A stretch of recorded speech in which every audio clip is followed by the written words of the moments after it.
बुद्ध भगवान एक गांव में उपदेश दे रहे थे। उन्होंने कहा कि हर किसी को धरती माता की तरह सहनशील तथा क्षमाशील होना चाहिए। क्रोध ऐसी आग है जिसमें क्रोध करने वाला दूसरों को जलाएगा तथा खुद भी जल जाएगा।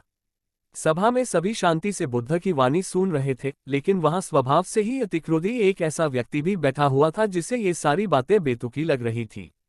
वह कुछ देर ये सब सुनता रहा, फिर अचानक ही आग बबूला होकर बोलने लगा, तुम पाखंडी हो।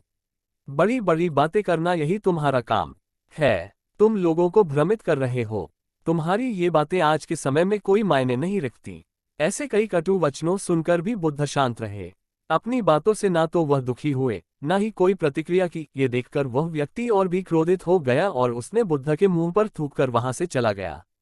अगले दिन जब उस व्यक्ति का क्रोध शांत हुआ तो उसे अपने बुरे व्यवहार के कारण पछतावे की आग में जलने लगा और वह उन्हें ढूंढते हुए उसी स्थान पर पहुंचा। पर बुद्ध कहाँ मिलते, वह तो अपने शिष्यों के साथ पास वाले एक अन्य गांव निकल चुके थे।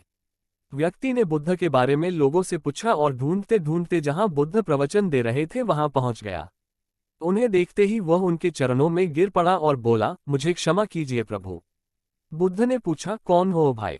तुम्हें क्या हुआ है? क्यों क्षमा मांग रहे हो? उसने कहा, क्या आप भूल गए? मैं वही हूँ जिसने कल आपके साथ बहुत बुरा व्यवहार किया था। मैं शर्मिंदा हूँ। मैं मेरे दुष्ट आचरण की क्षमायाचना करने आया हूँ। भगवान बुद्ध ने प्रेमपूर्वक कहा, बीता हुआ कल तो मैं वही छोड़कर आया गया और तुम अभी भी वही अटके हुए हो।